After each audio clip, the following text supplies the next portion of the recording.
What's up, everybody, and welcome to Tater Time Monday Night Football edition, where I give out my favorite anytime touchdown picks for this video. As I mentioned, we are giving out plays specifically for Monday Night Football between the Bills versus the Jets. If you are looking for Sunday, that is in a different video that I have linked above, so make sure to check that out if you have not yet already seen week one.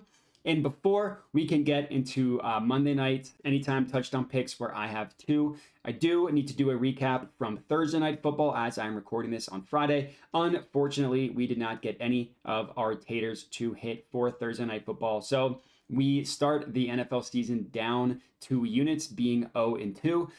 Not a great start, obviously a little bit of an ominous sign, but NFL week one is always the weirdest week of the year. So I'm confident that we are going to be able to turn it around. Also, real quick, before I get into Monday's taters, make sure to subscribe to my YouTube channel if you are not already. And let's chat taters. So for this game, my first play is going to be Garrett Wilson, anytime touchdown. This is at plus 170 odds at Barstool. It's also at plus 160 at Caesars if you would prefer that book. All the other books have this plus 135, plus 130. So there is a little bit of value on getting this at Barstool or at Caesars. And Garrett Wilson is a player that I am incredibly high on this year. We all know how successful a wide receiver one can be for Aaron Rodgers. Now, I'm not necessarily saying that Garrett Wilson is Jordy Nelson or Devontae Adams, and I'm also not necessarily saying that we are going to see the Aaron Rodgers, the same player when he won back-to-back MVPs, but I do think we saw some pretty encouraging signs for that to possibly be the case in training camp, and especially the preseason. We all remember Aaron Rodgers throwing it to Garrett Wilson, the back shoulder classic Aaron Rodgers throw for a touchdown in the one preseason game that they all played together. So that was obviously a very encouraging sign.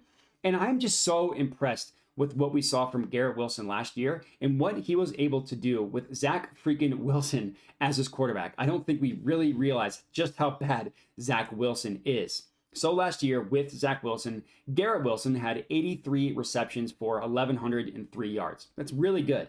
Granted, he only had 4 touchdowns, but I don't necessarily hold that against him, again, because of the quarterback. Now, this year, he gets Aaron Rodgers. Even if it's a limited version of Aaron Rodgers, it's going to be a significantly better version that we saw from Zach Wilson. And for week one specifically, I'm not sure what to expect from the Jets running backs, so I didn't really want to touch either of them. Breece Hall is coming off of a torn ACL. Dalvin Cook was such a late signing in training camp, and he's also nursing a shoulder injury. So yes, of course, either one of them is going to be a threat to score. I feel more comfortable going with Garrett Wilson in week one. Aaron Rodgers is going to try to get that connection going. For plus 170 odds, it's great value. Next up, our next play for Monday Night Football, we are going to go with Josh Allen to score a touchdown, plus 210 odds at FanDuel. Now, to be clear, this only includes rushing, so if he throws for a touchdown, this doesn't count. Last year, Josh Allen had 7 rushing touchdowns, and he also had a career high in carries in general. Now, if you listen to what Josh Allen says, you're expecting him to run less.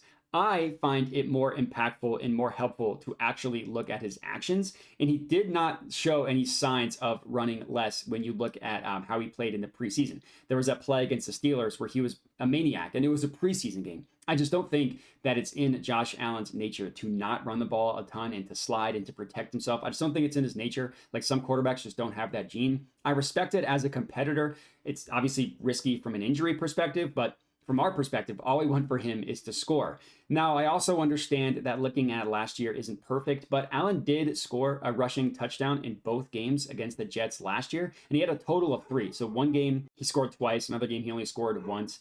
He also averaged fewer than 200 passing yards against the Jets last year, and I'm projecting them, and this isn't exactly a hot take, to have a really, really good defense, and this might be a hot take. I think they're going to have the best defense in the NFL. So with a defense as good as the Jets, and on Monday Night Football in week one, I'm not expecting Josh Allen to have a ton of success through the air. I'm not expecting the Bills running backs to have a ton of success on the ground. So I think that it's going to be a game where Josh Allen ends up running a ton. Again, it's week one on Monday Night Football against the team hyped up like the Jets. I think Josh Allen's going to want to come out and give a statement. I think part of that is going to be running the ball more than possibly you're comfortable with. And for plus 210 odds, where every other book is pretty decently below this number, the value's there. So let's look for Josh Allen to run one in, cashing our second play. I put 1 unit on each of these players individually. I also sprinkle a quarter unit on them in a parlay as well. If one of them scores, we are profiting. If both of them score, we will get a nice chunk of change in our pockets. So let's hope for that. If you're riding with me, comment and let me know. Other than that, remember to like the video, subscribe to my YouTube channel, all that good stuff. Appreciate everybody for watching, and have a good one.